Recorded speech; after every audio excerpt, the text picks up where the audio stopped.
Say hello to everyone, and how are you today? We've come to circle time where we can laugh and sing and play. And when you're up, pick your hands up. And when you're down, you're down. And when you're only halfway up, you're neither up or down. So roll your hands real slow. And roll your hands real fast. And give your hands a clap, clap, clap. Then put them in your lap. Tap, tap. And now we're ready for the story.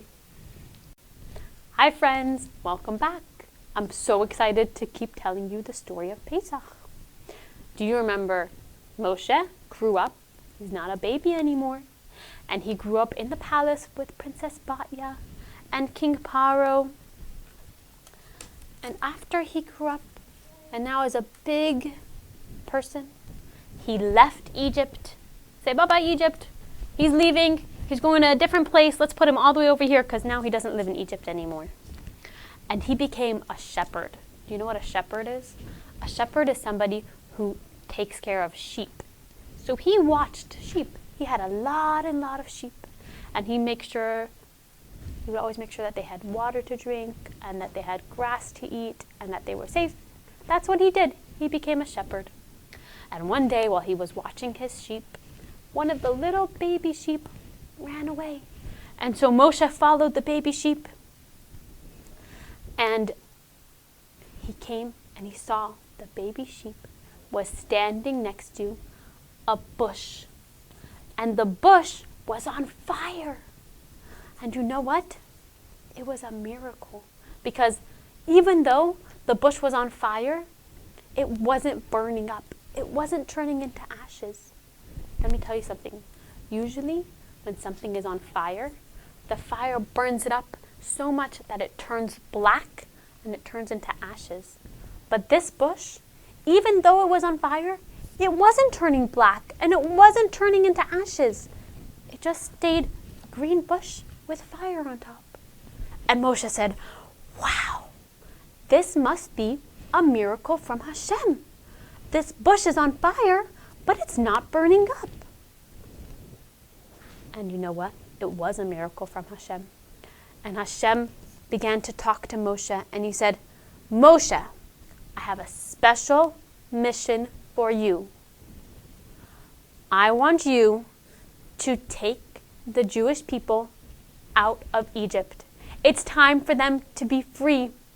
They don't need to be slaves anymore, Moshe. You need to go and you need to tell King Paro to let the Jewish people go. And you know what Moshe said? He said, Hashem, I'm a little scared to go to King Paro. What if King Paro doesn't listen to me? So Hashem told Moshe that his brother Aharon should come with him. Here's Aaron. He said, Moshe, take Aharon with you, and together you guys can be brave, and you can go to King Paro, and you can tell him to let the Jewish people go out of Egypt so that they can get the Torah from me, from Hashem. And so Moshe and Aaron went together to King Paro's palace. We don't have a picture of a palace, but you can pretend like this is a palace right over here. And they came up to King Paro and they said, King Paro, we have a special message from Hashem. Hashem says to let the Jewish people go free. Let them leave Egypt. Do you know what Paro said? What do you think he said? Do you think he said yes, or do you think he said no? He said, no, no, no. I will not let them go. But King Paro, you have to listen to what Hashem is telling you. Hashem tells you that you need to let the Jewish people go free. They can't be your slaves anymore. You're not making a good choice, King Paro. Not listening to Hashem, that's not a good choice. King Paro said, I don't care. I don't want to let the Jewish people go free. I want them to stay and be my slaves because I want them to build pyramids for me. I don't want to let them go. And Moshe said, but King Paro, you know what? If you don't make a good choice and you don't listen to Hashem, Hashem's going to have to bring 10 plagues. A plague is something not good that's going to happen. Something that King Paro is not going to like.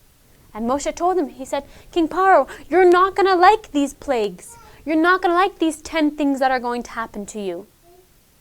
But King Paro didn't care. He said, no, no, no. I will not let them go. Uh-oh.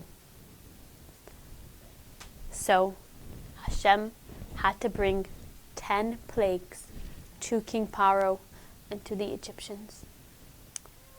And do you think King Paro liked the 10 plagues? Do you think he liked the 10 things that Hashem made happen to him? I don't know. We'll see next time. Come back next time and we'll find out what the 10 plagues were, what happened to King Paro, and if he finally let the Jewish people go free. Do you think he did? Do you think he finally let them go? I don't know. We'll see next time. Bye.